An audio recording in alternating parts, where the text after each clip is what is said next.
Oke, assalamualaikum warahmatullahi wabarakatuh, teman-teman. Salam kenal, nama saya Imam Maliki. Eh, saya dosen pengganti untuk mata kuliah basis data dikarenakan dosen lamanya berhalangan karena masalah kesehatan gitu ya. Pak Dedi berhalangan mengajar untuk semester ini, maka khusus untuk mata kuliah ini dari week ke-6 sampai habis akan insya Allah akan apa, di didosenkan dengan saya gitu ya, di bawah saya di mata kuliah ini. Oke teman-teman, ini saya masih pakai mata kuliah materinya Pak Dedi ya, sampai pertemuan ke-7. Pertemuan ke-6 ini kita bicara normalisasi ya. Nah, harusnya sesi 6 salahnya ya. Oke teman-teman, ini normalisasi.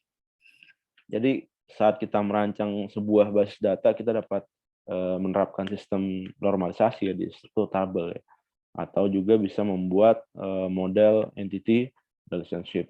Jadi normalisasi ini pendekatan lain dalam membangun logic basis data dengan mempertimbangkan rules ya, atau kriteria-kriteria untuk menghasilkan struktur tabel yang bisa dipakai yang normal.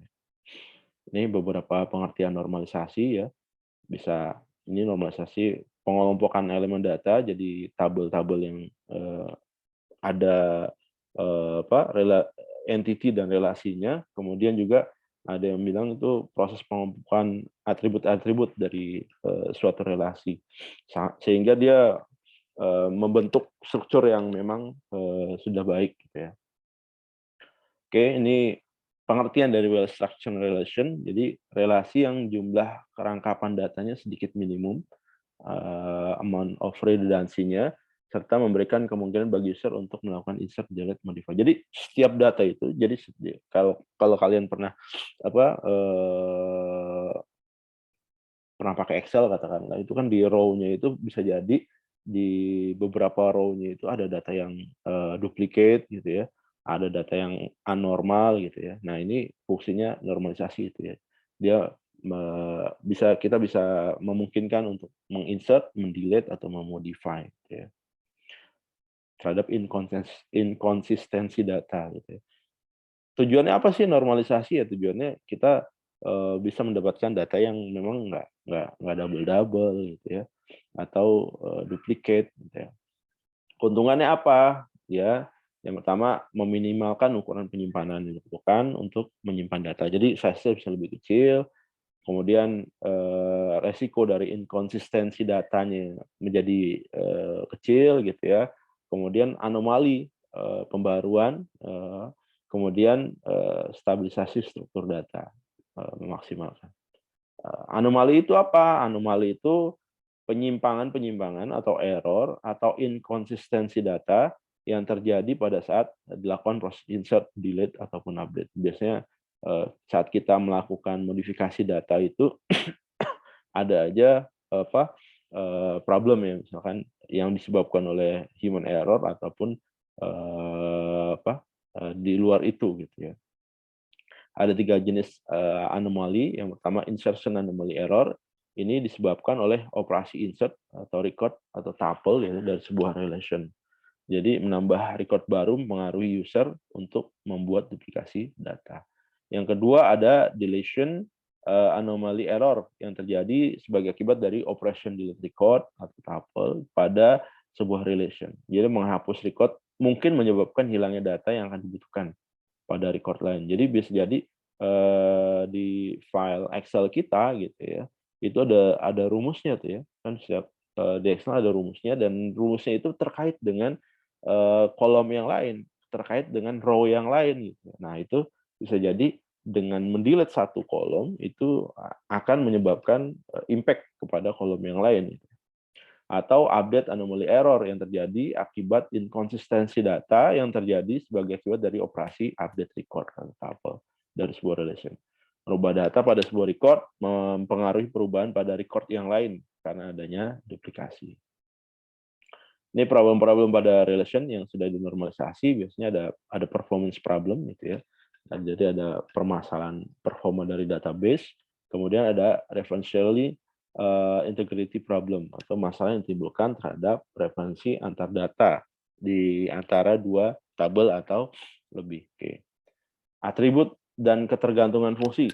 Ketergantungan fungsi atau functional dependent, keterkaitan antara dua atribut nih pada sebuah relasi yang dituliskan dengan cara AB, yang berarti atribut B functionality dependent terhadap atribut A, simbolnya hilang. Atau isi value atribut menentukan isi atribut B.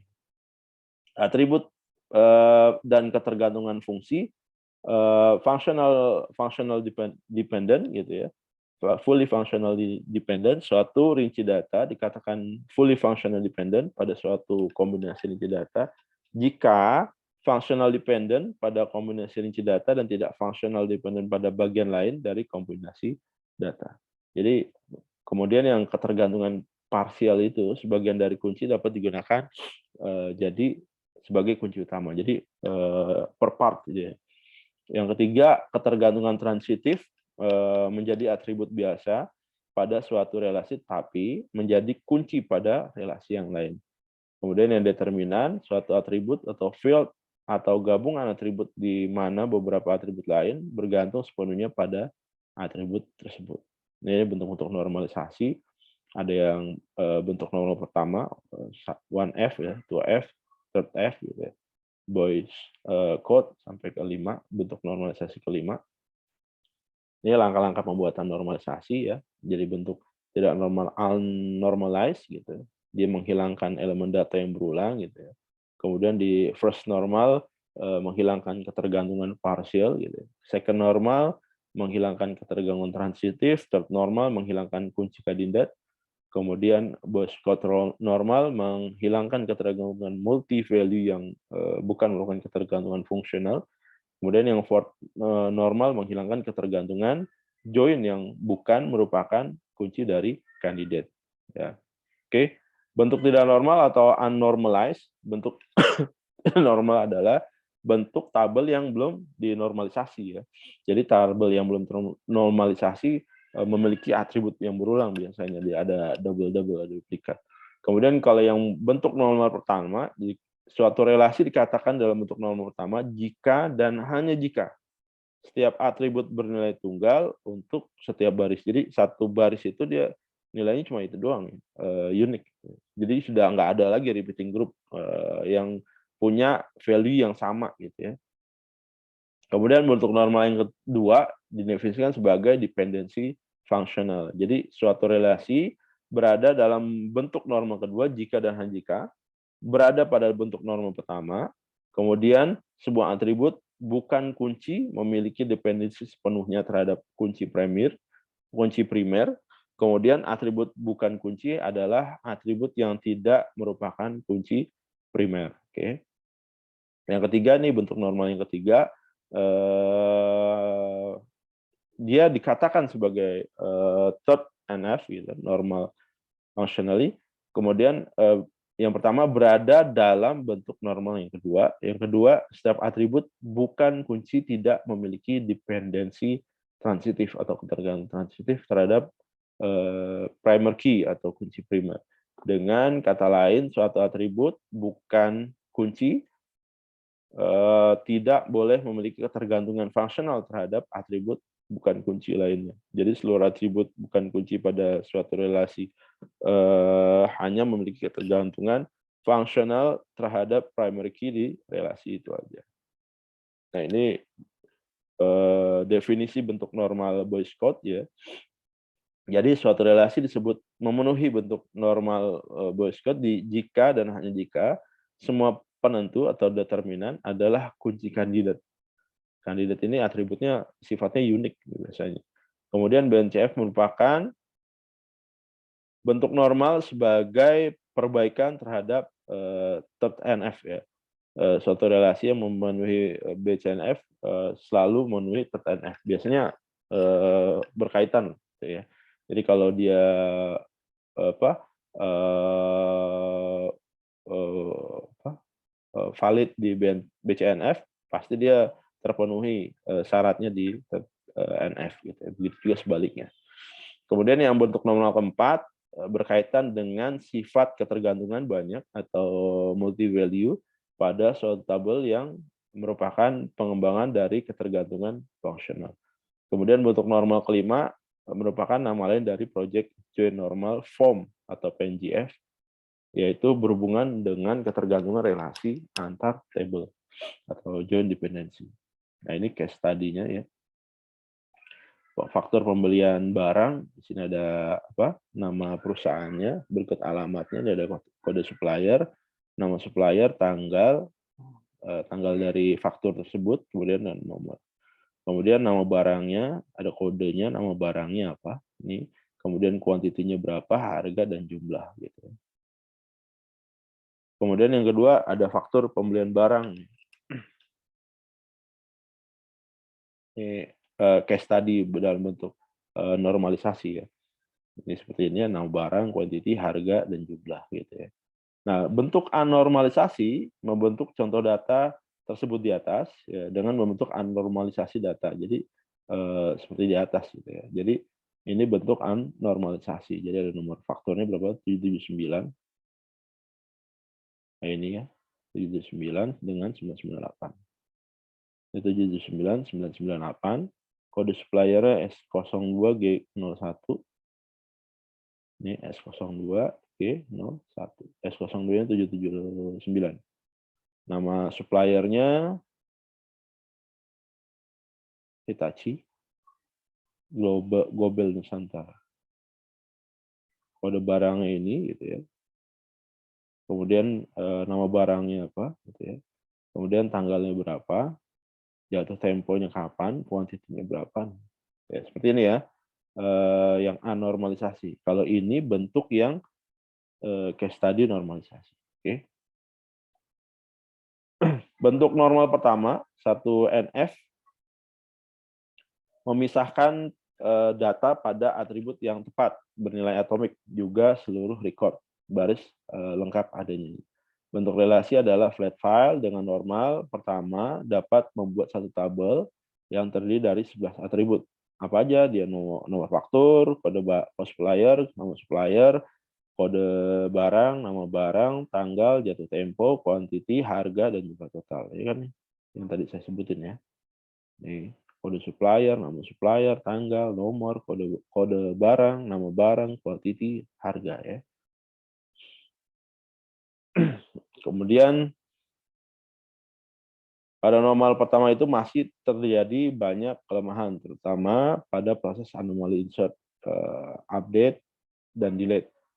Berikut ini, inserting penyesuaian tidak dapat memasukkan kode dan nama supplier aja, tanpa adanya transaksi pembelian, sehingga supplier baru bisa dimasukkan kalau ada transaksi pembelian. Kemudian yang deleting, penghapusan bila satu record pada atau baris di atas dihapus, misalkan nomor faktor 779, maka berakibat pada penghapusan data supplier. Ya kan? Kalau ininya dihapus ya, 779 ya. Nah, ini kode supplier dihapus nih.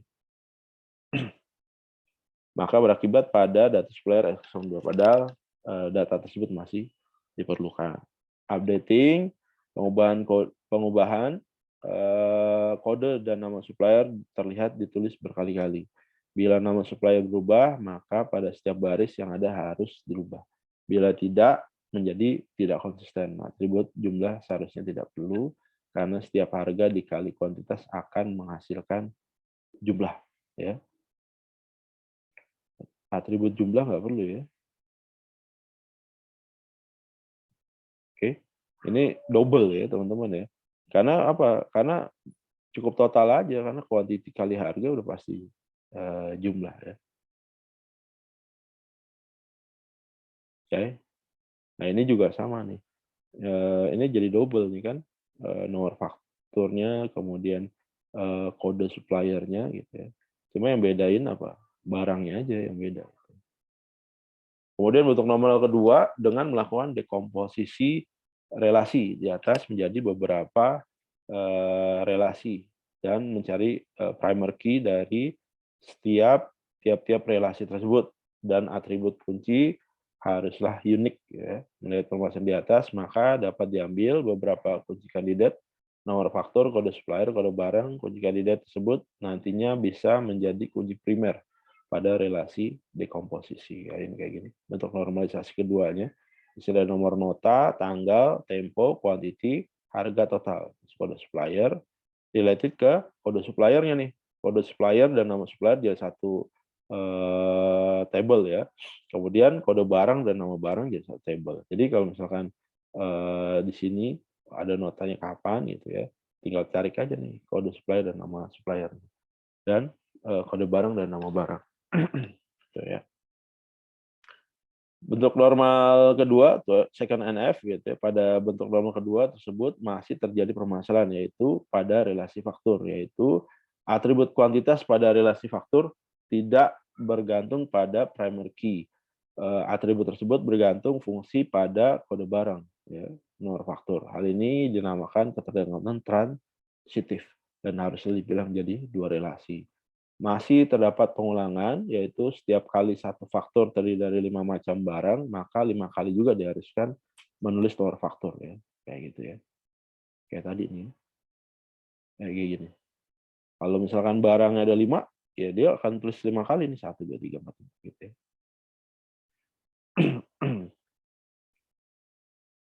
Kemudian bentuk normal ketiga mempunyai syarat setiap relasi tidak mempunyai atribut yang bergantung transitif. Harus bergantung penuh pada kunci utama dan harus memenuhi bentuk normal kedua atau second NF. Untuk memenuhi bentuk normal ketiga, third NF, maka relasi faktor harus didekomposisi atau dipecah-pecah ya. Menjadi dua relasi, yaitu relasi faktur dan relasi transaksi barang. Sehingga hasilnya kayak gimana? Kayak gini. Ya. Ini third NF.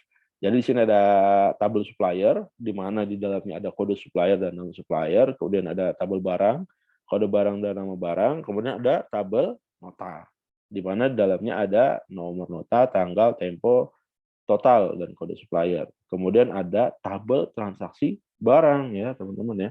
Ada nomor nota, kode barang, dan kuantiti harga. Gitu ya. Jadi kalau digambarkan IRD-nya seperti ini teman-teman. Jadi supplier itu memiliki apa?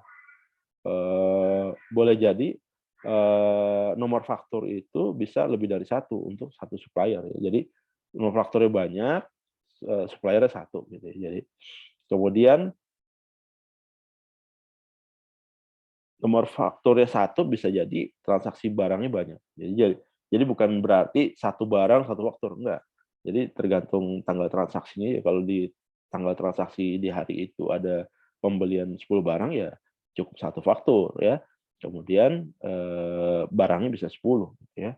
Kemudian ini kode barangnya satu ya.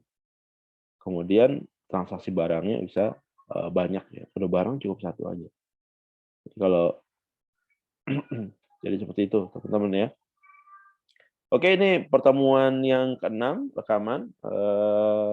Teman-teman jangan lupa kerjain tugas dan kuisnya ya teman-teman ya. Terima kasih atas perhatiannya. Mohon maaf atas segala kekurangan. Billahi taufiq wal hidayah. Assalamualaikum warahmatullahi wabarakatuh.